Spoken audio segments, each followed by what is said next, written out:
नमस्कार, India voice देख रहा मेरे साथ मैं हूं शंकर दत्त पंत। आज बात करेंगे गोरखनाथ मंदिर पर हुए हमले की। गोरखनाथ मंदिर में हमले की जांच में जुटी एटीएस अब सभी कड़ियों को जोड़ने में जुटी हुई है। आपको बता दें कि इसी साल फरवरी महीने में गोरखपुर मंदिर और मुख्यमंत्री योगी आदित्यनाथ को बम से उड़ाने की धमकी मिली थी। इसके बाद रविवार शाम मंदिर की सुरक्षा में तैनात 2 पीएससी जवानों पर एक सिरफिरे ने धारदार हथियार से हमला बोल दिया था। अब स्थानीय पुलिस और एटीएस फरवरी में मिली धमकी और इस हमले की कड़ियों को जोड़ने में जुटी हुई है। शुरुआती जांच में हमला करने वाले युवक की पहचान अहमद मुर्तजा के तौर पर हुई है, जो गोरखपुर के सिविल लाइन इलाके का रहने वाला है। जानकारी मिली है कि हमलावर युवक घटना के दौरान धार्मिक नारे भी लगा रहा था। एडीजी ने कहा है कि किसी भी एंगल को नजरअंदाज नहीं किया जा सकता है, खासतौर पर टेरर एंगल को भी रूल आउट नहीं किया जा सकता। एडीजी ने जोर देकर कहा है कि मंदिर परिसर में मुख्यमंत्री आवास भी है, ऐसे में यह गंभीर मामला हो जाता है।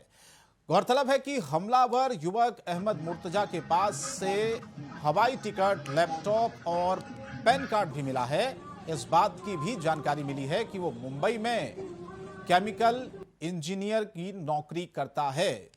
तो अब धीरे धीरे इस हमलावर के बारे में पूरी डिटेल्स जो है वो सामने आने लगी है। लेकिन देखिए आप, ये पूरा वीडियो तकरीबन ये 34 से 35 सेकंड का वीडियो, जिसमें शख्स हथियार लहराता हुआ घुसा और इसने पुलिसकर्मियों पर भी हमला किया।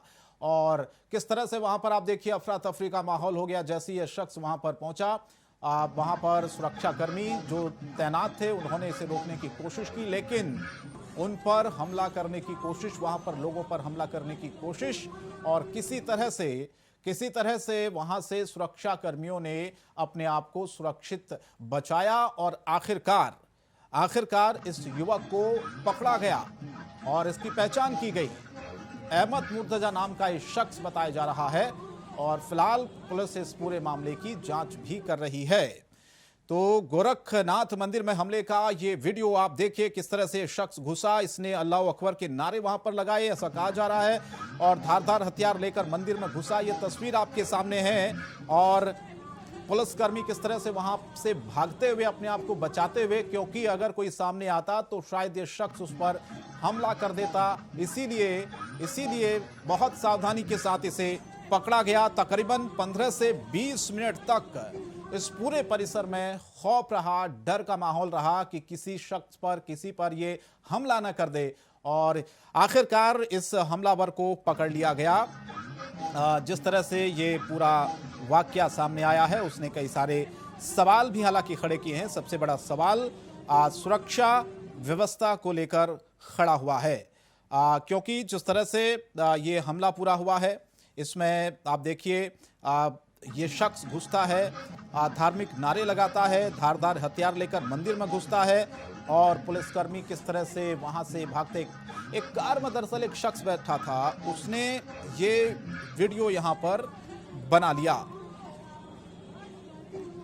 तो करीब 15 से 20 मिनट तक आपको बता दें कि खौफ रहा वहां पर, मंदिर में लोगों में डर रहा, क्योंकि पुलिस का यह कहना है कि टेरर एंगल को भी रूल आउट नहीं किया जा सकता है।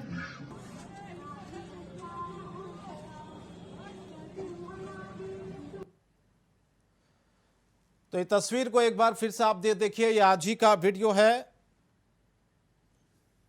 ये लगता है कि एक गंभीर बड़ी साजिश की तैयारी थी और इसमें जैसा कि एसीएस होम साहब ने बताया कि हम लोग इस चीज़ से इनकार नहीं कर सकते कि आज के डेट में ये आतंकी घटना नहीं थी।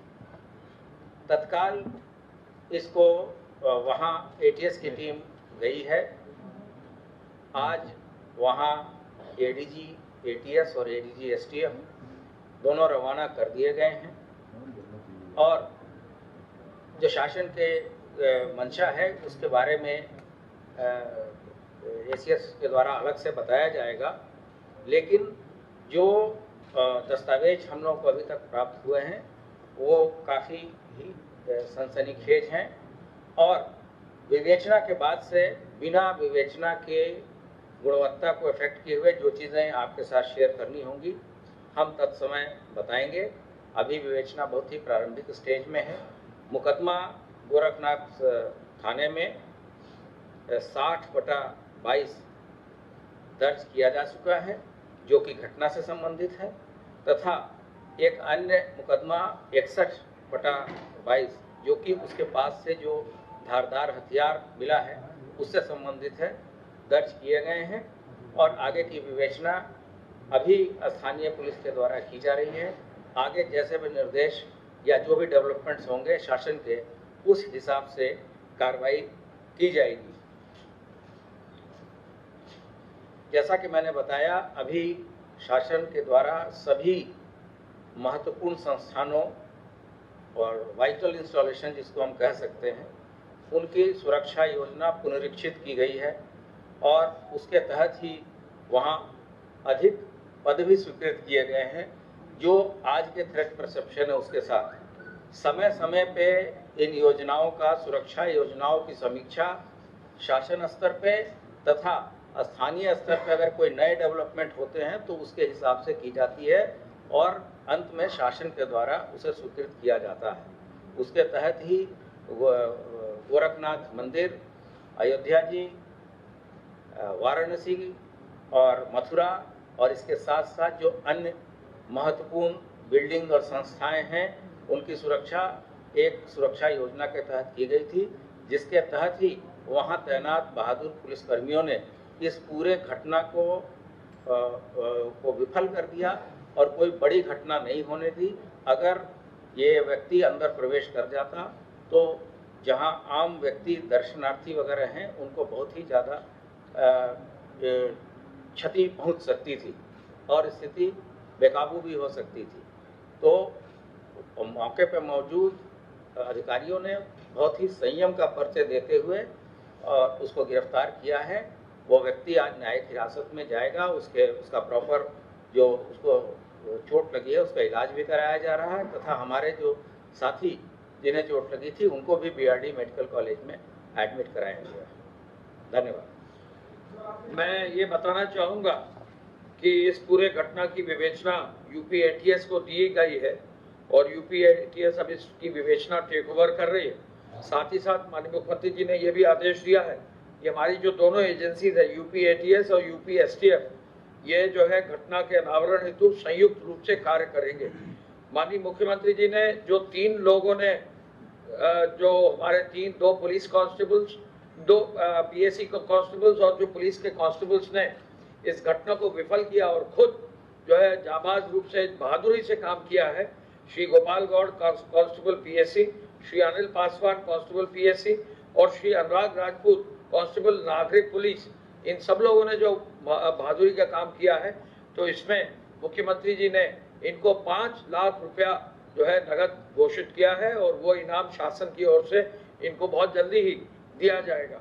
साथ ही साथ मुख्यमंत्री जी ने ये आदेश दिए हैं, जैसा अभी एडीजी एलओ साहब ने बताया, इसके लैपटॉप, मोबाइल पर जो भी डिटेल्स हैं, जिन लोगों से ये जुड़ा हुआ रहा है, इनकी सबकी बहुत गंभीरता से जांच करें और जरूरत पड़े तो प्रदेश के बाहर भी जहां भी इसके जो है ट्रैक होगा उसको जो है हम लोग अनावृत करेंगे और प्रभावी कार्रवाई इस पर सुनिश्चित करेंगे।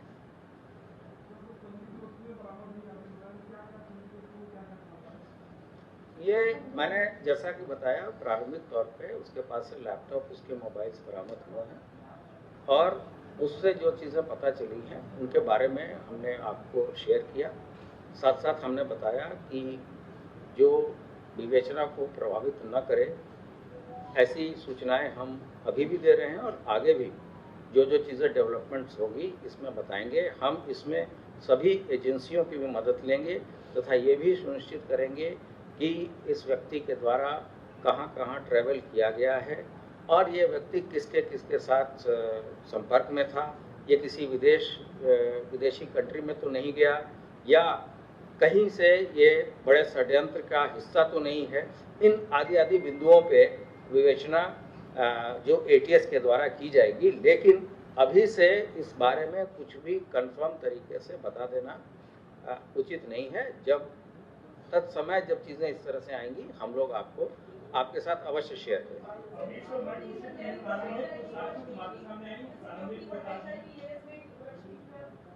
ये सभी कुछ रिव्यू होगा। इस घटना का तो अनावरण हो गई, अगर आवश्यकता पड़ेगी तो जहाँ भी जो भी और मजबूती से कार्य करना होगा वो करेंगे। अभी हाल में ही मैंने आपको बताया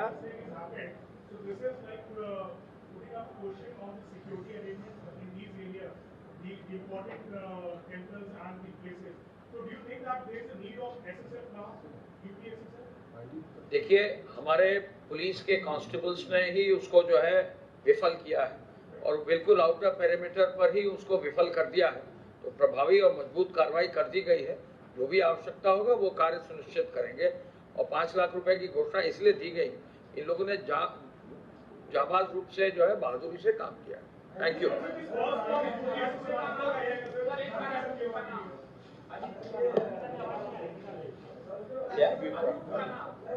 अभियुक्त का नाम है अहमद मुर्तुजा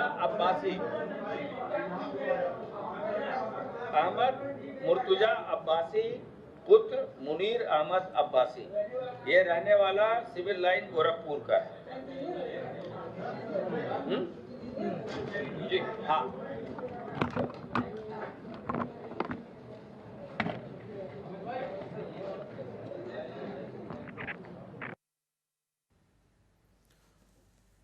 तो फिलहाल आपको बता दें कि प्रेस कॉन्फ्रेंस दरअसल इसी मामले पर हो रही थी। जो हमला हुआ गोरखपुर मंदिर में, हमले को लेकर पूरी तरह से कहा गया इसमें कि बड़ी साजिश की तैयारी थी पुलिस की तरफ से और साथ ही साथ हर पहलू से, हर एंगल से इस पूरे मामले की जांच हो रही है।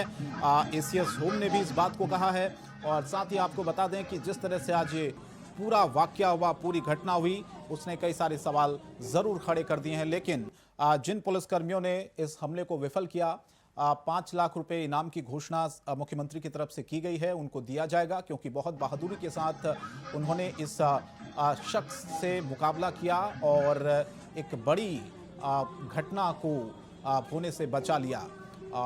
लेकिन अब हर पहलू से इस पूरी घटना की जांच की जा रही है और बाकायदा यूपीएटीएस, एसटीएफ इस पूरे मामले की अब जांच करेगी और साथ ही साथ हर पहलू, हर एंगल खंगाला जा रहा है कि किस तरह से इस युवक का कनेक्शन कहां किस से रहा और साथ ही साथ क्या इससे पहले ऐसी घटनाओं में शामिल था।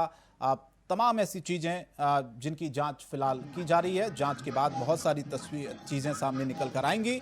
लेकिन एक बार फिर से ये पूरा वीडियो आप देखिए। जब आज पूरा ये वाकया हुआ, एक शख्स धार्मिक नारे लगाते हुए धारदार हथियार लेकर मंदिर में घुसा, गोरखनाथ मंदिर में, और उसके बाद उसने इस तरह से लोगों पर हमला करना शुरू किया। देखिए वहां पर पुलिसकर्मी थे, क्योंकि शुरुआती दौर में किसी को समझ में नहीं आया कि ये शख्स कौन है, किस तरह से इसको पकड़ा जाए, क्योंकि उसके हाथ में धारदार हथियार था। वो जो भी उसके पास जा रहा था उस पर हमला करने के लिए टूट पड़ रहा था। लेकिन किसी तरह से वहां पर जो पुलिसकर्मी तैनात थे सुरक्षा में, उन्होंने इस युवक को पकड़ा, काबू में किया और उसके बाद इसकी पहचान की गई अहमद मुर्तजा के तौर पर। और फिलहाल टेरर एंगल भी इसमें जांच की जा रही है, टेरर एंगल से भी इस पूरे मामले की, क्योंकि पुलिस का ये कहना है कि हर एंगल से जांच की जाएगी। और जिस तरह से अभी प्रेस कॉन्फ्रेंस में भी ये कहा गया कि एक बड़ी साजिश की तैयारी थी जिसे विफल किया गया है। तो गोरखनाथ मंदिर को दहलाने की यह साजिश थी पूरी तरह से। और जैसे ही ये घटना सामने आई, 15 से 20 मिनट तक वहां पर आप देखिए अफरा तफरी का माहौल बना रहा। तो देखिए, 12 साल बाद गोरखनाथ मंदिर में आपराधिक घटना हुई, आतंकियों के निशाने पर गोरखनाथ मंदिर रहा है, ये हम सब जानते हैं। समय समय पर जो आंकड़े रहे हैं, 2010 में मंदिर परिसर में विस्फोट हुआ था। 2010 में आप देखिए मंदिर परिसर में विस्फोट हुआ था। इसके अलावा भीम सरोवर के पास भी विस्फोट हुआ था। और इसीलिए आज जिस तरह से घटना सामने आई, उसने पुरानी सभी जो घटनाएं अब तक हुई हैं वो भी खोल दी हैं। आतंकियों के निशाने पर गोरखपुर मंदिर रहा है हमेशा से ही, और इसीलिए साल दर साल ये घटनाएं वहां पर होती रही हैं। 1993 में मेनका टॉकीज में बम ब्लास्ट हुआ था गोरखपुर में, आपको याद होगा। और उसके बाद 2007 में शहर के सबसे व्यस्त गोलघर में सीरियल ब्लास्ट हुआ था। तो ये कहना गलत नहीं होगा तो बता दें आपको आरोपी कौन है, अब थोड़ा ग्राफिक्स के जरिए समझिए। मोहम्मद मुर्तजा आरोपी का नाम बताया जा रहा है, जिसने आज हमला किया। गोरखपुर के सिविल लाइंस का ये शख्स रहने वाला है, मोहम्मद मुर्तजा। और मोहम्मद मुर्तजा केमिकल इंजीनियर है। ये शख्स जिसकी पहचान हुई है केमिकल इंजीनियर के तौर पर, और आईआईटी बॉम्बे से इसने पढ़ाई की है। पूरे परिवार के साथ यह शख्स मुंबई में रहता था। तो चलिए, एक बड़ा पैनल हमारे साथ जुड़ चुका है, इस पर चर्चा की शुरुआत करते हैं। सबसे पहले डॉक्टर कौशलकांत मिश्रा, प्रवक्ता भारतीय जनता पार्टी से। बहुत बहुत स्वागत है सर आपका। मौलाना एजाज अतहर साहिब साहब जुड़ रहे हैं, मुस्लिम स्कॉलर हैं, आपका भी बहुत बहुत स्वागत। इसके अलावा एचएस रावत, हिंदू धर्मगुरु, हमारे साथ जुड़े, बहुत बहुत स्वागत रावत साहब आपका भी। राजेश राय जी, पूर्व आईजी यूपी पुलिस, हमारे साथ जुड़ रहे हैं, आप सभी का बहुत बहुत स्वागत। सबसे पहले डॉक्टर कौशलकांत मिश्रा जी, आप ही से मैं शुरुआत करना चाहता हूं इस चर्चा की। गोरखपुर और गोरखनाथ मंदिर हमेशा से ही निशाने पर रहा है, आज फिर इस घटना ने यह दिखा दिया है, क्या कहेंगे आज? देखिए, जिस तरह से हिंदुस्तान में मंदिरों पे हमले हो रहे हैं, और आप कहीं भी देखिए बहुसंख्यक आबादी होने के बाद भी आप किसी भी मंदिर में जाते हैं, आप देखते हैं सबसे ज्यादा सुरक्षा के प्रबंध वहीं पर होते हैं। उसके कंपेरिजन में अगर हम दूसरे धर्म जगहों को स्थलों को देखते हैं, वहाँ पे उतनी सुरक्षा की जरूरत नहीं होती, शायद उनको खतरा नहीं। तो अगर एक विचारधारा की बात करें, जिस तरीके से उत्तर प्रदेश में योगी जी की सरकार बनी है, जिस तरीके से अपराधियों और आतंकवादियों पर नकेल कसने की कोशिश की जा रही है, उस तरीके से ये एक छटपटाहट हो सकती है। लेकिन सबसे बड़ी बात यह है कि चूंकि अभी इन्वेस्टिगेशन पेंडिंग है, हमें ये नहीं पता है कि इसका क्या बैकग्राउंड है, आतंकवादी घटना है या नहीं है। आपराधिक घटना तो है ही है, आतंकवादी अगर तक तो इसमें मिले हुए हैं, उसके साथ कोई चीज इन्वॉल्व है, तो उसकी पूरी इन्वेस्टिगेशन होने के बाद ही इस पे कुछ कहना उचित रहेगा। लेकिन मुझे लगता है कि जिस तरीके की विचारधारा इस तरह के हमलों को प्रेरित करती है, आप देखिए जितने भी, अगर हम फॉर एग्जाम्पल मान लेते हैं, आप किसी भी टॉप टेररिस्ट का नाम उठा करके देख लीजिए, सभी पढ़े लिखे होते हैं। कोई डॉक्टर होता है, कोई इंजीनियर होता है, कोई आईआईटी से सॉफ्टवेयर होता है, ये खुद आईआईटी से पेट्रोलियम की केमिकल की तैयारी की पढ़ाई करके पास आउट हो चुके। ऐसे लोग अगर इस विचारधारा की तरफ जा रहे हैं, तो सोचना पड़ेगा इस संस्कृति को, इस विचारधारा को, कि ऐसा क्यों हो रहा है, इतना पढ़ लिख कर भी नौजवान भटक रहे हैं। ये कहा जाए कि कोई अनपढ़ है उसको भटकाएगा, आप देखिए जो आप उसको भूल जाइए कि जो टारगेट बना करके अटैक करने के लिए भेजा जाता है बॉम्ब लगा करके, उसको भूल जाइए। पर जो प्लानर है, जो बड़े आतंकवादी, वो सब पढ़े लिखे। तो हमें इस विचारधारा को अपना अंतर्मंथन करना पड़ेगा कि आखिर ऐसा क्यों हो रहा है, इतना पढ़ लिख करके भी आदमी उस विचारधारा में टेररिज्म की तरफ जा रहा है। पर सबसे पहला सवाल ये है, जो इन्वेस्टिगेशन का पार्ट है, कि क्या ये टेररिस्ट अटैक है या नहीं है। पर सुरक्षा की दृष्टि से जिस तरीके से आप देखिए, पुलिस वालों के लिए कुछ घोषणा की गई है, उनके लिए इलाज हो रहा है, प्लस कुछ प्रोत्साहन राशि भी दी गई है, और जिस तरीके से उत्तर प्रदेश में कानून व्यवस्था चाक चौबंद है, तो टेररिस्ट घबराए हुए हैं, आतंकवादी अपराधी घबराए हुए हैं, और वो घबराहट में हो सकता है इस तरह की वारदात करने की कोशिश करें, प्रदेश के अच्छे सौहार्दपूर्ण माहौल को खराब करने की कोशिश करें। हम सभी को इस माहौल को खराब नहीं होने देना है, कानून व्यवस्था को अपना काम करने देना है, और उस विचारधारा के समर्थक जो लोग हैं, उन्हें अपने गिरबान में झांक के देखना चाहिए कि वो क्या कर रहे हैं, क्यों ऐसा हो रहा है। उनके इतने पढ़े लिखे बच्चे इतने अच्छे अच्छे इंस्टीट्यूशन से पास होने के बाद भी टेररिज्म की तरफ जा रहे हैं। अगर ये टेररिस्ट अटैक है, और अगर ये नहीं भी है, तो बाकी के टेररिस्ट अटैक जो भी हुए हैं, जो टेररिस्ट हैं, वो सब पढ़े लिखे और अच्छे इंस्टीट्यूशन से आते हैं, उसके बाद टेररिज्म में जा रहे हैं। तो इस सभ्यता, इस विचारधारा को अपने बारे में दोबारा। मौलाना साहब, आप क्या सोचते हैं, ये सोची समझी एक साजिश थी जिसके तहत आज ये पूरा हमला हुआ, या एक सुरक्षा में बड़ी चूक है, या जिस तरह से योगी आदित्यनाथ लगातार उत्तर प्रदेश में कार्रवाइयां कर रहे हैं? देखिए, इस तरह के जो हमला करने की कोशिश की है, हम भरपूर अल्फाज में इसकी निंदा और इसकी मजम्मत करते हैं। धार्मिक स्थान कोई भी हो, चाहे वो मंदिर हो, मस्जिद हो, गुरुद्वारा हो, चर्च हो, ये सारी चीजें जो हैं कि पाक मुकद्दस जगह होती हैं, जहाँ के ऊपर इस तरह के लोग आए और आ करके घटना अंजाम दें, ये बहुत गलत बात है। चाहे वो धार्मिक स्थान हो या कोई भी हो, हिंदुस्तान में कहीं को पर भी, हमारे देश में या दुनिया में कहीं को पर भी इस तरह की आतंकी हमला करना, इस तरह की घटना करना, ये बिल्कुल गलत बात है। हम लोग हमेशा से इसके लिए आवाज उठाते रहे हैं। ऑल इंडिया शिया पर्सनल लॉ बोर्ड जो ऑर्गेनाइजेशन है हमारा सबसे बड़ा, हम आज से नहीं 2005 से इसके खिलाफ आवाज उठा रहे हैं। हमने दहशतगर्दी के खिलाफ, टेररिज्म के खिलाफ हमने सेमिनार किए हैं, हमने प्रोग्राम किए हैं, जलसे किए हैं और इसके आतंकवाद के खिलाफ आवाज उठाई है। चाहे कोई भी हो, इससे बहस नहीं है कि कौन है। जो भी दहशतगर्द हो, जो भी आतंकवादी हो, जो भी इस तरह की घटनाओं में लिप्त हो, उसको कड़ी से कड़ी सजा मिलना चाहिए है और ऐसी सजा मिलना चाहिए है कि जो दूसरों के लिए इबरत की निशानी बने। ठीक है। अच्छा राव साहब, आपको क्या लगता है, क्योंकि 34 सेकंड का एक पूरा वीडियो, अगर आपने भी ये पूरा वीडियो देखा होगा, धारदार हथियार लेकर ये शख्स मंदिर परिसर में घुसता है और धार्मिक नारे लगाता है और पुलिसकर्मियों पर हमला करता है। 15 से 20 मिनट तक वहां पर सभी लोग खौफ के साए में जीते हैं कि भैया पता नहीं है कब किस पर हमला कर दिया शख्स। क्या समझ में आता है आपको ये पूरा वीडियो देखकर? देखिए, मुझे इसके दो पहलू समझ में आते हैं शंकर दत्त जी। एक तो ये हो सकता है कि ये फ्रस्ट्रेट और मानसिक तौर पर बीमार, इरिटेट आदमी हो सकता है कि अपनी पढ़ाई करने के बाद में इसको लगा होगा कि उत्तर प्रदेश के अंदर तो कुछ इस तरह का मैं काम करूं जिससे कि मेरा नाम हो जाए और मैं कहीं न कहीं हाईलाइट हो जाऊं और किसी बड़े संगठन से जुड़ जाऊं, टेररिस्ट संगठन से। एक तो ये तरीका इसका हो सकता है कि इसने इस तरह की हरकत की है।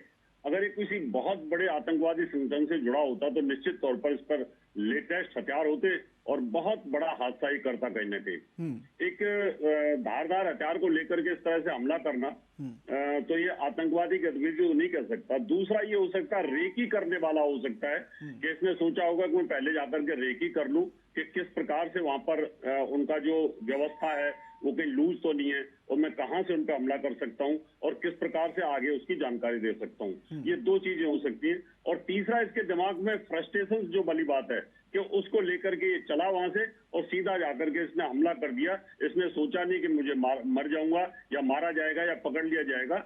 ये मुझे ऐसे लगता है कि आतंकवादी घटना को अंजाम तो नहीं बोला जाता है, क्योंकि अगर इस प्रकार से होता तो इसमें बड़े हथियार होते, AK-47 होती, बम विस्फोट होते, पूरी प्लानिंग के साथ ही आता। तो मुझे लगता है कि कहीं ना कहीं अलर्ट हो जाना चाहिए इसको देख करके।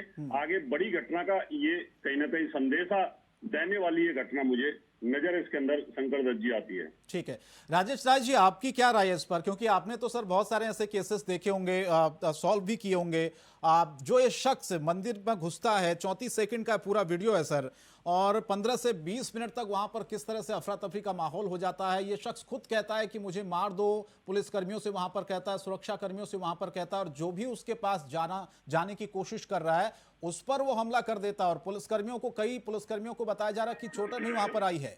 क्या समझ में आता है सर आप उसको पूरे हमले को देखकर? क्या आप मानते हैं कि सुरक्षा में एक चूक है, या जिस तरह से इस शख्स ने वहां पर आके अचानक से धार्मिक नारे लगाए और वहां पर हमला शुरू कर दिया, क्या इसके पीछे की सोच आपको नजर आती है? देखिए, एक बात तो बहुत स्पष्ट है कि ये जिस व्यक्ति ने ये हमला किया है जी, ना तो वो सिरफिरा है, ना वो मानसिक रूप से विक्षिप्त है, ना कोई उसका इस तरह का है कि एकाएक कोई चीज उसके दिमाग में आई, वो खुरापात आई और उसने कर दिया। ठीक है। पढ़ा लिखा लड़का है वो, उसने इंजीनियरिंग किया है, इंजीनियरिंग में IIT से वो कर रहा है, केमिकल इंजीनियरिंग कर रहा है। जहां तक मेरी जानकारी है, मुंबई में जो IIT है वहां की जो केमिकल इंजीनियरिंग में जो पढ़ने जाते हैं, वो जो इंजीनियरिंग के जो IIT के जो एग्जाम देते हैं उसमें भी वो ऑलमोस्ट जो टॉप कुछ लोग होते हैं उनको केमिकल इंजीनियरिंग मिलती है जी। तो जो इतना पढ़ा लिखा शख्स है, इतना अच्छे तरीके से जानता है, वो कहीं न कहीं किसी न किसी वजह से, जो भी कॉलेज तो वो बाद में गया और उसमें इंजीनियरिंग कॉलेज तो बाद में गया, लेकिन जो घर से अपने जहां शुरुआती उसने शिक्षा हासिल की मदरसों से, जो उसने एक तरीके से मैं अगर ये कहूं, मैं क्षमा कीजिए अगर मैं कहूं कि जो उसने असहिष्णुता का पाठ पढ़ा, जो उसने धार्मिक लोगों के प्रति जो अपने धर्म के नहीं हैं, जो दूसरे धर्म के हैं, उनके प्रति जिस तरह का भाव उन्होंने पढ़ा, उस भाव को पढ़ने के बाद, देखिए मैं एक चीज और इशारा करूंगा इस बात पे, मैं ये 5 साल जो है ये जो उत्तर प्रदेश में सरकार चली है जी, वो सरकार सरकार सबका साथ सबका विकास लेकर के उस भाव से उन्होंने रखा और सबके साथ बराबरी का व्यवहार रख करके और सबको केवल जो क्रिमिनल्स और आतंकवादी हैं उनको रखा उन्होंने जो है वो डैगर्स एंड पे, लेकिन आम आदमी के साथ में पूर्ण विश्वापूर्ण सबका साथ लेकर के चले और सबकी मदद की, सबके साथ हुआ जी। लेकिन इसके बाद भी अगर आप देखें, अगर आप पिछला चुनाव देखें तो मैं समझता हूं जिस तरीके से लोगों में एक आशा का भाव जगा था और जिस तरीके से लोग जगह जगह नारे लगा रहे थे कि आ जाएगी सरकार तो ये कर देंगे और ऐसे कर देंगे वैसे कर देंगे, तो एक बड़ी भारी आशा ये जगी थी कि एक बार ये जो सरकार है जिसमें बड़ा भारी पुख जो है, भले ही राष्ट्र धर्म का हो, भले ही उसमें जो है सबके विकास की बात हो, लेकिन एक बात बहुत मुखर रूप से थी कि ये सरकार जो है हिंदुओं को भी थोड़ा राहत देने की कोशिश कर रही है, उनकी जिंदगी में भी एक ये भाव लाने की कोशिश कर रही है कि तुम भी एग्जिस्ट करते हो, तुम भी हो, तुम भी अपनी खुली हवा में सांस ले सकते हो।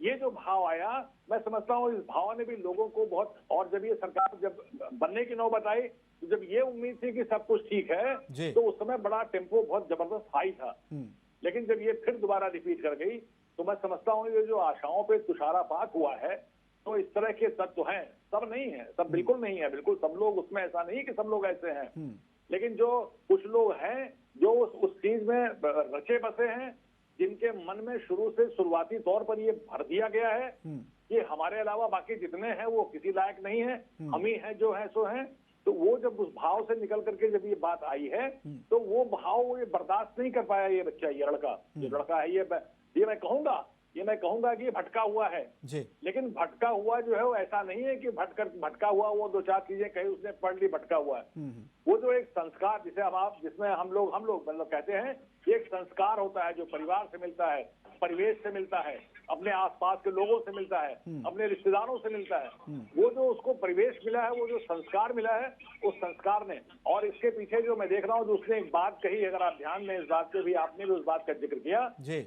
उस लड़के ने ये कहा मुझे गोली मार दो। बिल्कुल, गोली मार देने का मतलब यह है कि संभवतः वो ये संदेश देना चाह रहा था कि अगर उसको गोली मार दी जाती, उसके हाथ में एक चाकू या कोई कुल्हाड़ा टाइप की कोई चीज थी जिससे कि आदमी होता था थोड़ी मोड़ी चोट लगती, कोई ऐसा घायल भी ऐसा किसी को नहीं किया जिसमें किसी की मृत्यु होने की संभावना हो, तो अगर ऐसे इतने में मान लिया कोई पुलिस वाला उसको गोली मार देता, मर जाता, तो वो एक ऐसी बात थी कि इस बात की साजिश को देखना पड़ेगा कि कहीं इसके पीछे ऐसा तो नहीं था कि इसके पीछे लंबे दंगे कराने की साजिश रही हो कि पुलिस वाले उसको गोली मार दे और उसके बाद बवाल हो चारों तरफ। लोग तो इंतजार कर रहे हैं, लोग तो बिल्कुल इंतजार कर रहे हैं कि मौका लगे, कोई मौका लगे, वो चाहे मौका हिजाब का ही क्यों ना हो, लेकिन उसको भुनाने के लिए हिंदुस्तान से लेकर के सारी दुनिया में लोग बैठे हुए, इंतजार बैठे हुए, बिल्कुल काग दृष्टि लगाए हुए बैठे हुए, बकुल दृष्टि लगाए बैठे हुए, मौका मिले और हम उछालें। लेकिन यहाँ पर जो हमारे पुलिसकर्मी हैं जिन्होंने वाकई अपनी जान पर जो है वो जोखिम रख करके और जिस तरीके से बहुत बड़े शाइस्तगी से, बड़े प्रेम से और बड़े दिलेरी से उसको उन्होंने पकड़ लिया और न उसको कोई हार्म हुआ, न उसको जो एक पुलिस का जो वो होना चाहिए रुतबा और जो पुलिस का काम होना चाहिए उसको कोई हार्म नहीं हुआ, उसको ऐसा नहीं हुआ किसी ने मारा पीटा, किसी ने उसकी जान लेने की कोशिश, किसी नहीं पकड़ा, उसको पकड़ गिरफ्तार कर दिया।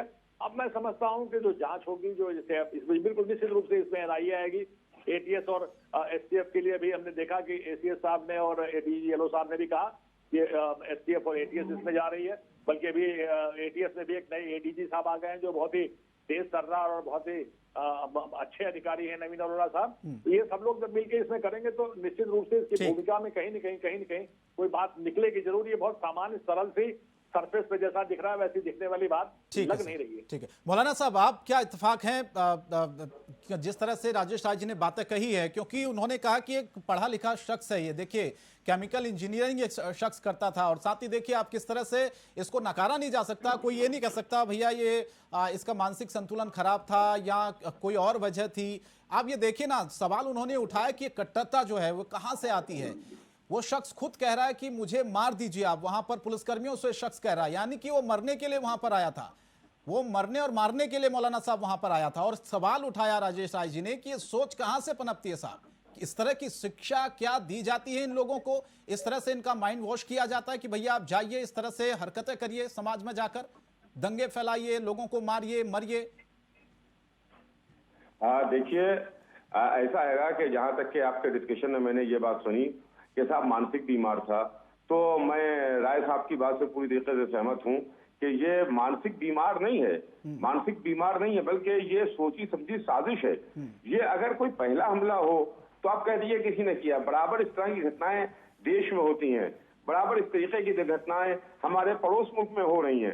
अभी देखिए हमारे पड़ोस मुल्क के शिया लोगों को मस्जिद के अंदर मारा गया है, 15-20 दिन पहले की बात है। ये बाकायदा पूरा एक आइडियोलॉजी है, और वो आइडियोलॉजी देखिए, वो आइडियोलॉजी जो है कि वो इस तरह की चीजों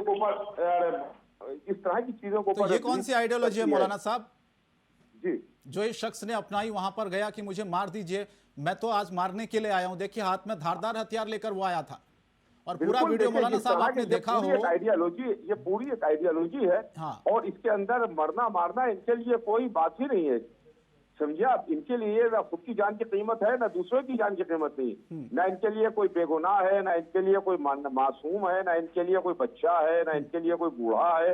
इनके लिए सब बराबर है। इनको सिर्फ बेगुनाह लोग दिखाई दे रहे हैं। जब मस्जिदों में जाते हैं आतंकवादी हमले करते हैं, मंदिरों में जाते हैं इस तरह की हरकतें करते हैं।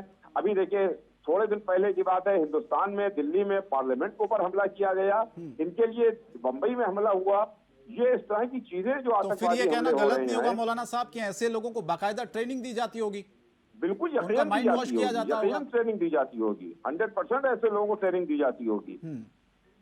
चलिए ठीक है, हम तो ये मांग कर रहे हैं, हम लोग बराबर मांग करते चले आ रहे हैं। हमने सेंट्रल गवर्नमेंट से भी हमने मांग की है, हमने यूपी गवर्नमेंट से मांग की है, तमाम सरकारों से मांग की है कि इस तरह के दहशतगर्द जो अड्डे हैं उनको फौरन डिटेक्ट करें, उनको खत्म करें, उनके खिलाफ कानूनी कार्रवाई करें। खाली कानून की बात नहीं, सख्त से सख्त सजा दीजिए आप, ताकि दूसरों के लिए इबरत हो, दूसरों के लिए नसीहत हो, दूसरों के लिए मिसाल बने। चलिए ठीक है, आप सभी मेहमान मेरे साथ बने रहेगा। मैं छोटे से ब्रेक के लिए यहां मुझे रुकना पड़ रहा है। ब्रेक के बाद हम फौरन हाजिर हो रहे हैं, इस चर्चा को आगे बढ़ाएंगे। तो गोरखनाथ मंदिर में जिस तरह से एक शख्स घुसा धारदार हथियार लेकर, उसने कई लोगों पर हमला करने की कोशिश की, इसी पर हम चर्चा भी कर रहे हैं। खास मेहमान लगातार हमारे साथ बने हुए हैं।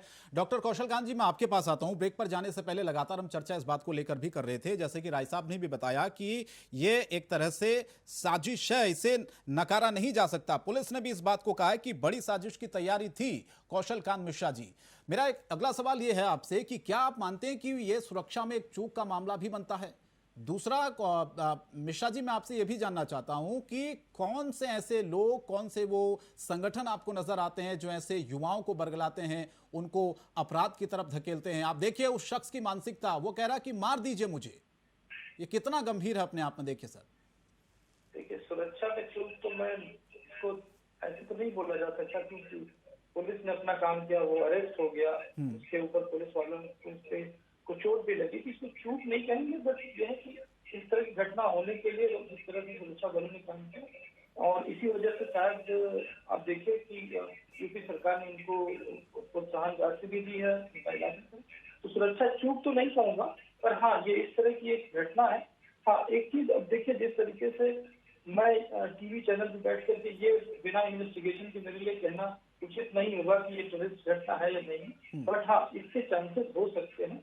और जबकि एटीएस जांच कर रही है, हमारे साथ बैठे पुलिस के ऑफिसर हैं, उनका भी ये लगता है, तो हो सकता है कि आतंकवादी घटना हो। और आतंकवादी घटना अगर है तो इसके तह में जाकर के एटीएस अपना काम करेगी, और जो कोई भी इसके पीछे होगा उसको ढूंढ करके योगी सरकार उसको प्रॉपर पनिशमेंट देगी।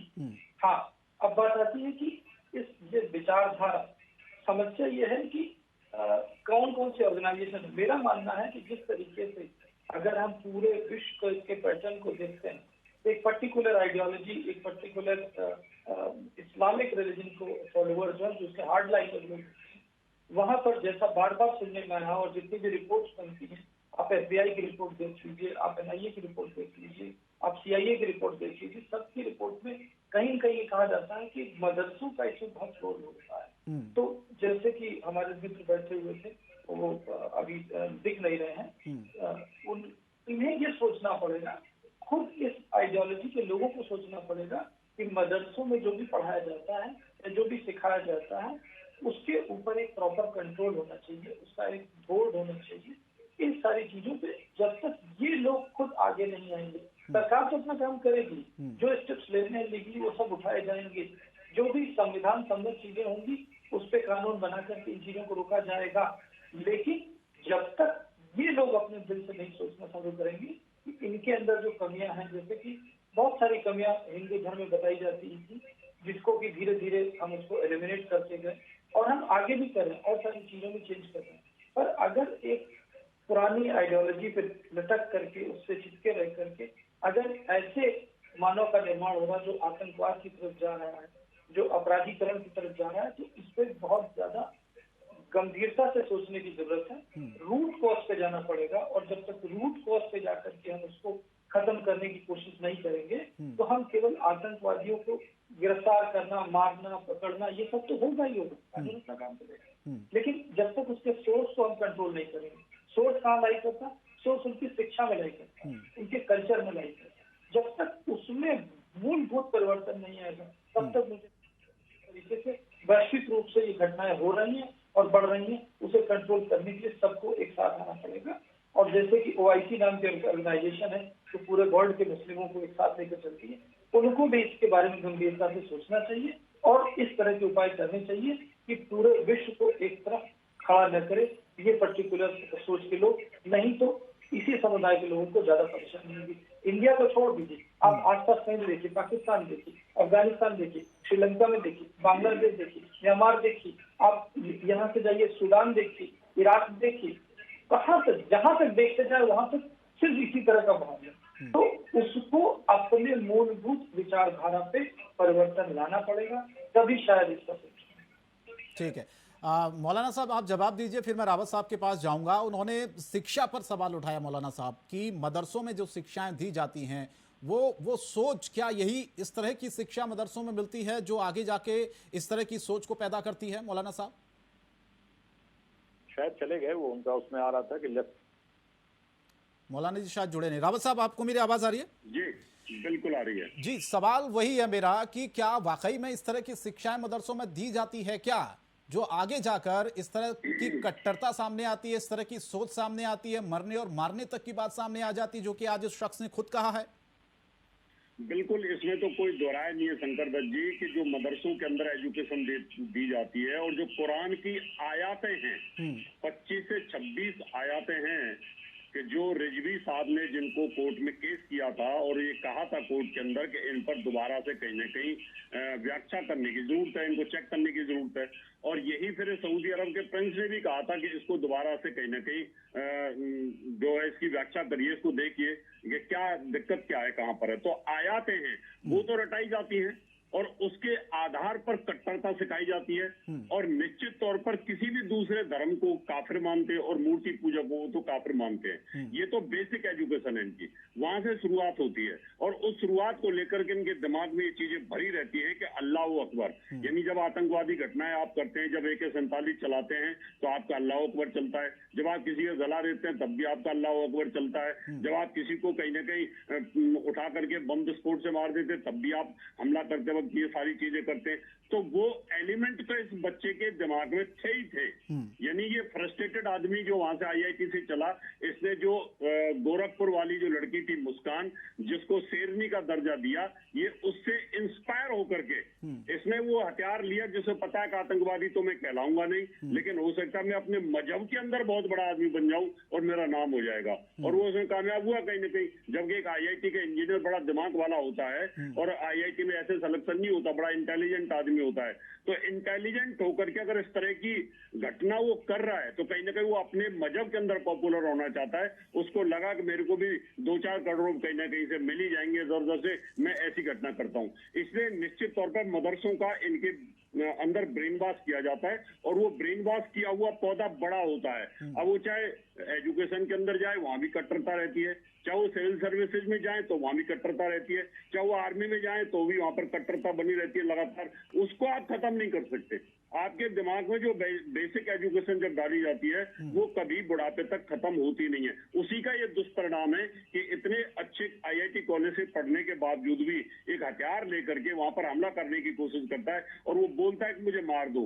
अगर ये आतंकवादी होता या कहीं ना कहीं इस तरह की होता तो मुझे लगता है ऐसी बातें नहीं करता और ये सीधा हमला करता और बहुत सारे लोगों को नुकसान पहुंचाता। लेकिन सरकार के लिए ये बहुत बड़ा अलर्ट है।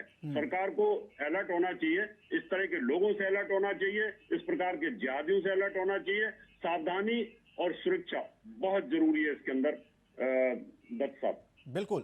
और एक सवाल मेरा इसमें रावत साहब ये भी है कि जिस तरह से पिछले 5 सालों में योगी आदित्यनाथ ने उत्तर प्रदेश में काम किया है, लॉ एंड ऑर्डर को लेकर, तमाम ऐसी आतंकी गतिविधियों को लेकर, पुलिस अलर्ट, क्या उससे भी कहीं ना कहीं कुछ संगठन आपको लगता है कि बौखलाए हुए हैं? वो तो पूरा विश्व बौखलाया हुआ है शंकर दत्त जी।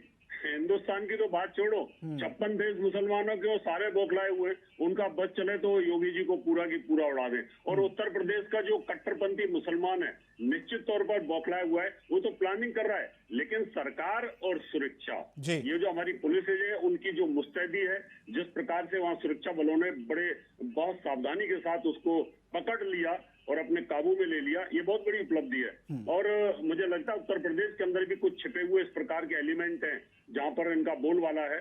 जिस दिन भी कहीं इनका बस चलेगा, कहीं भी जहां इनको लगेगा लूज सिक्योरिटी है, वहां पर निश्चित तौर पर ये हमला करेंगे और ये बड़ा हमला करने की फिराक में जरूर रहेंगे।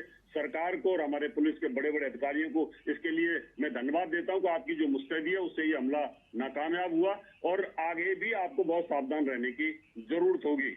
जी बिल्कुल। राय साहब, अब मेरा आपसे सवाल है, जिस तरह से आंकड़े भी हमारे सामने हैं, आपको भी याद होगा सर कि हमलावरों के निशाने पर योगी आदित्यनाथ और गोरखपुर मंदिर रहा है पहले भी।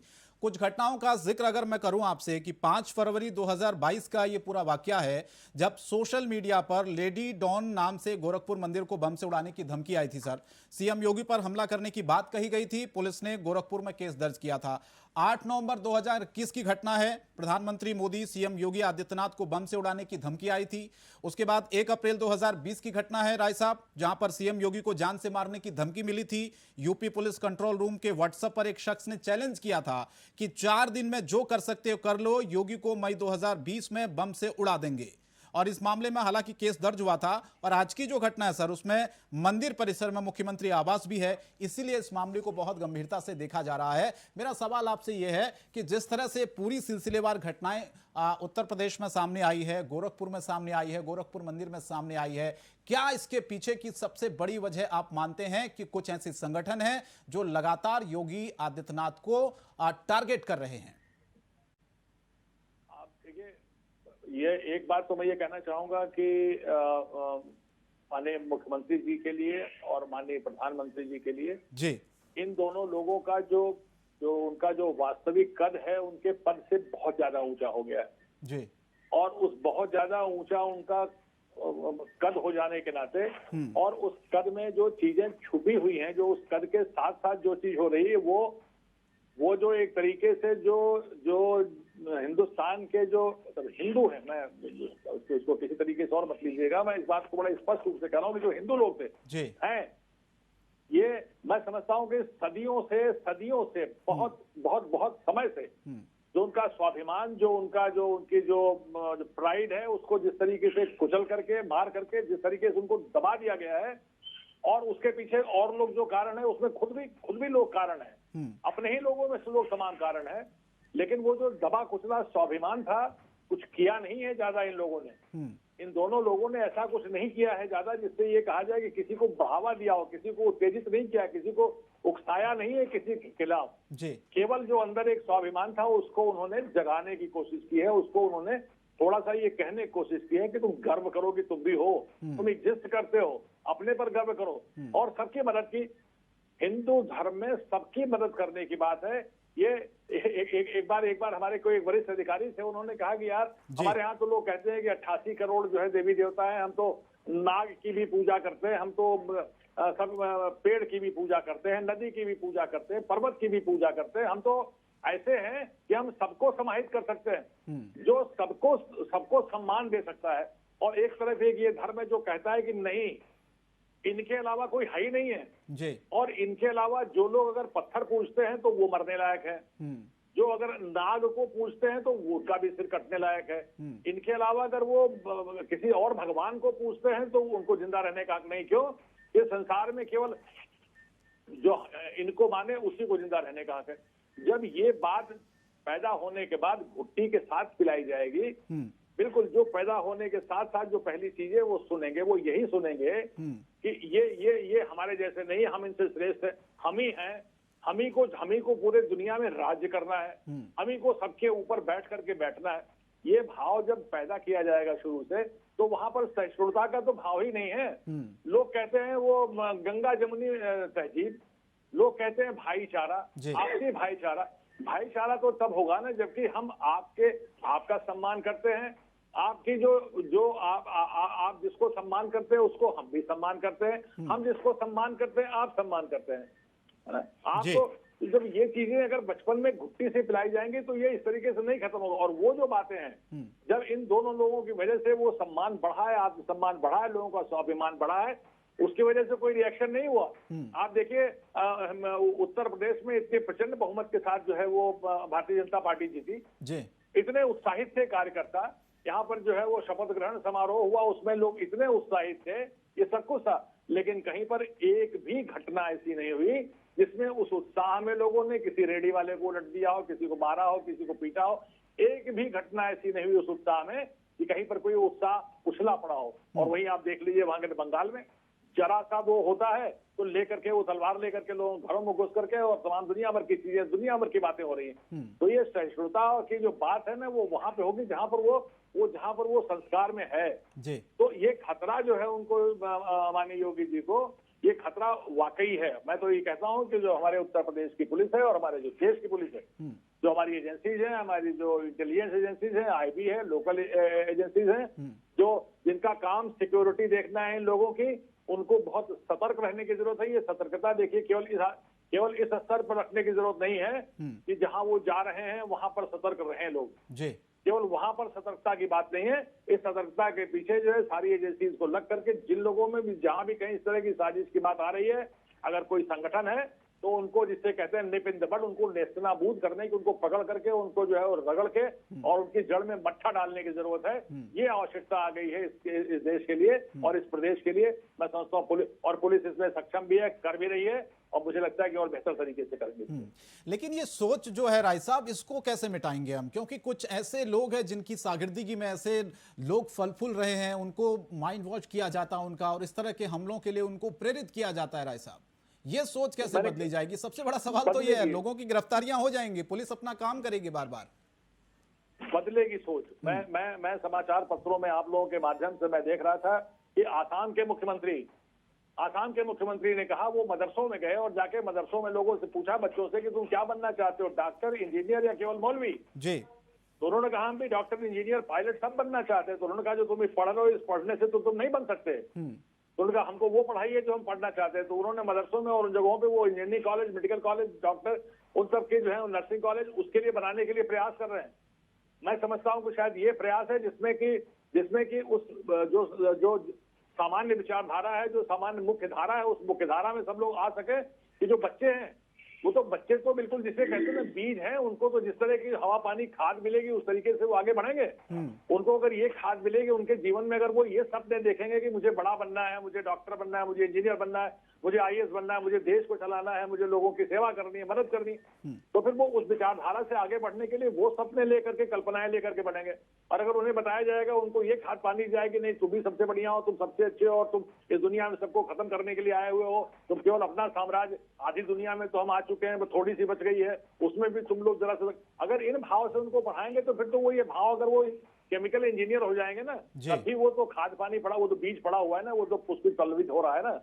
तो मेरा कहने का मतलब जब इस तरह की चीजें होंगी, और अगर मुझे ये लगता है कि अगर एक मुख्यमंत्री, अगर आसाम के मुख्यमंत्री ये कर सकते हैं तो हर आदमी अपना भला चाहता है। ये ऐसा नहीं है कि जो अगर एक कम्युनिटी है तो अपना भला चाहती है और दूसरा कम्युनिटी अपना भला नहीं चाहती है। उनको अपना भला सोचने की अगर इजाजत नहीं दी जा रही है, माहौल नहीं दिया जा रहा है, तो कम से कम शासन प्रशासन ये कोशिश कर सकती है कि उनको भी वो माहौल दिया जाए जहां उस माहौल में वो अपना भला, अपना हित, अपने सपनों को पूरा करने के लिए भी आगे बढ़ सके। ये संभव है। अगर आसाम में संभव है तो मैं समझता हूं कि वो हिंदुस्तान के किसी भी प्रदेश में ये संभव है, पूरे हिंदुस्तान में संभव है। मुझे उम्मीद है, मैं तो इस मामले में बड़ा ही, जिसे कहते हैं कि आशावादी हूं, और मुझे बिल्कुल उम्मीद है जो सब कुछ संभव है। ठीक है, कौशल गांधी जी, जाहिर है हिंदुत्व की पताका को योगी आदित्यनाथ आगे बढ़ा रहे हैं, लेकिन दूसरी तरफ उत्तर प्रदेश में जब विकास की बात होती है, योजनाओं की बात होती है, तो उसमें तो कभी भेदभाव किया नहीं मुख्यमंत्री जी ने, वो तो सबके लिए बराबर है। आज जो लोग ये सोच रहे हैं कि भैया सरकार पर्टिकुलर किसी कौम को लेकर कार्रवाई कर रही है, उसकी विचारधारा किसी कौम को लेकर एक तरफा हो गई है, ये कहना तो बिल्कुल गलत होगा मिश्रा साहब, क्योंकि खुद मुख्यमंत्री ने कहा कि भैया गोरखपुर की अगर हम बात करें, वहां पर जितने भी लाभार्थी हैं, जिनको भी योजनाओं का लाभ मिलना है, जिनको भी सहायता मिलनी होती है, वो ये नहीं देखते हैं कि कौन हिंदू है, कौन मुसलमान है, कौन किस जाति से बिलोंग करता है, वो सबके लिए बराबर है। फिर ये सोच कहां से आ रही है? भारतीय जनता पार्टी ने हमेशा एक मूल मंत्र दिया है, सबका साथ, सबका विकास, सबका प्रयास, सबका विश्वास के साथ सबका एक साथ विकास करना, समग्र विकास करना, जिसमें जाति धर्म से ऊपर उठ करके मानव को मानव की तरह देखना, इंसान को इंसान की तरह देखना, हिंदुस्तान का हर आदमी हिंदुस्तान का नागरिक है, उसके हिसाब से पॉलिसी बनती है। सरकार के तौर पर कुछ भी ऐसा नहीं, पर यहीं पर आप देखिए, आज हम लोग इतने लोग में बैठे हुए हैं, अगर कोई ये पॉलिटिकल डिस्कशन होता, इस पॉलिटिकल डिस्कशन में जरूर विपक्ष के लोग होते हैं, विपक्ष के लोग नहीं हैं। यहाँ पर जो तुष्टीकरण की राजनीति अभी तक उत्तर प्रदेश में चल रही थी, वो खत्म हुई है, और उत्तर प्रदेश में लगभग पूरे देश में ऐसा देखने को मिला। तो इसमें एक अच्छे डेमोक्रेसी में पक्ष और विपक्ष दोनों मिलकर के एक अच्छे समाज का निर्माण करते हैं। मुझे लगता है कि इसमें विपक्ष को भी लोगों को भी आना चाहिए, विपक्ष के लोगों को मिल करके इसमें परिवर्तन करना चाहिए। केवल वो वोट लेने के लिए वो हिंदू मुसलमान करते हैं, और जब कोई खराब बात होती है तो उसको बचाने की कोशिश करते हैं, और जब कहीं भी बहुसंख्यक में कोई कमी होती है तो उसको आकर के पॉलिटिसाइज करते हैं। मुझे लगता है विपक्ष के किसी नेता का अभी तक, मिश्रा साहब, इस पर शायद कोई बयान नहीं आया, कोई प्रतिक्रिया नहीं आई शायद। तो यही चीज बताता है कि जो उत्तर प्रदेश का ये कहें या देश का जो राजनीतिक हालात है वो ठीक नहीं है। वो सब एक अपॉर्चुनिस्टिक अवसरवादिता की राजनीति करते हैं। भारतीय जनता पार्टी का देखिए, भी जो बजट पास हुआ था सेंट्रल गवर्नमेंट का, उसका विजन क्या था, 2045 को विजन लेकर के किया गया। और जहाँ जहाँ भी भारतीय जनता पार्टी की सरकार है और पूरे देश की सरकारों से ये उम्मीद की जाती है कि वो उस विजन को उस हिंदुस्तान तक ले जाने की कोशिश करे, जहाँ भारतीय जनता पार्टी हिंदुस्तान को विश्व गुरु का तमगा दोबारा वापस दिलाना चाहती है, और सबका साथ, सबका विकास, सबके प्रयास, सबके विश्वास के साथ भारत देश को विश्व का सबसे अच्छा देश बनाने की कोशिश कर रही है। यहाँ पर आपको और प्रदेश की जनता को ये सोचना होगा कि ये विपक्षी लोग आज इस घटना पे मुंह बंद करके क्यों बैठे, ठीक है, वो चुप क्यों है, ठीक है, क्यों ऐसा इसके बारे में नहीं बोल रहे। रावत साहब, जाते जाते आखिरी कमेंट में आपसे चाहता हूं, बड़ा सवाल उठाया मिश्रा जी ने कि आवाज सबको उठानी चाहिए, सिर्फ वोट बैंक तक सीमित नहीं रहना चाहिए। विपक्ष और बाकी राजनीतिक दलों को तो हमें देखने को यही मिल रहा है कि बार बार इस तरीके के हमले, बाकी चीजों में ट्वीट आ जाता है, बयान आ जाते हैं, लेकिन गोरखपुर में जिस तरह की घटना हुई है, मंदिर पर हमला हुआ है, पहले भी तमाम ऐसी घटनाएं हुई हैं, उस पर विपक्ष मौन क्यों? ये तो विपक्ष का सबसे पुराना सोच है, वो तो राग अलापते ही रहते हैं हमेशा। उनको तो इस तरह की चीजों में बड़े अंदर से सुकून मिलता है, शांति मिलती है कि योगी जी पर हमला हो गया है या कुछ इस तरह की बातें होती है तो वहां नहीं बोलते वो, क्योंकि अगर वो बोलेंगे तो उनका वोट बैंक कटेगा, क्योंकि मुसलमान उनकी रीढ़ की हड्डी है। अखिलेश बोल नहीं सकते, मायावती बोल नहीं सकती है, कांग्रेस बोल नहीं सकती, दूसरी पार्टियां बोल नहीं सकती हैं। उनको लगेगा कि कहीं न कहीं हमें नुकसान होने वाला है। लेकिन ये तो सच है कि योगी जी ने सबके लिए सड़कें दी है, सबको पानी दिया है, सबको राशन भी दिया है, सबको दवाइयां भी दी है, सबको बराबर बिजली दी है, सब चीजें दी है। लेकिन एक चीज उनके शासन में नहीं हो पा रही, जिसका इनको सबसे बड़ा दुख है कि हिंदुओं का इनकी कॉलोनियों से पलायन नहीं हो पा रहा। जो टेररिज्म ये और दादागिरी और बदमाशी और गुंडागिरी और भाईगिरी और डॉनगिरी करते थे, वो नहीं हो पा रही है। ठीक सर। जो बड़े बड़े जो लोग थे वहां पर, भू माफिया थे या जो बड़े बड़े जो लोग थे, इस तरह के क्रिमिनल जो थे, वो सब शांत अवस्था में हैं। उनको बेचैनी जरूर हुई है, उनको लगता है कि हमें कुछ नहीं मिल पा रहा। ठीक है रावत साहब, बिल्कुल ये देखना होगा। फिलहाल जांच हो रही है इसकी, और जिस तरह से पुलिस ने भी कहा कि बड़ी साजिश की तैयारी थी। बहुत बहुत धन्यवाद राजेश राय साहब और कौशल कांत मिश्रा जी, आपका भी बहुत बहुत शुक्रिया। मौलाना साहब हमारे साथ जुड़े थे। रावत साहब, आपका भी बहुत बहुत धन्यवाद। फिलहाल जांच होगी, जांच के बाद धीरे धीरे तस्वीर सामने हो पाएगी कि आखिर इस शख्स का मकसद था क्या और कौन कौन लोग इसके पीछे शामिल थे, कौन वो संगठन है, ऐसे लोगों को वो आगे भेजते हैं और ऐसे लोगों की शागिर्दी में वो लोग फल फूल रहे हैं। फिलहाल इस बड़ी बहस में इतना ही। इंडिया वॉइस पर खबरें जारी हैं। नमस्कार।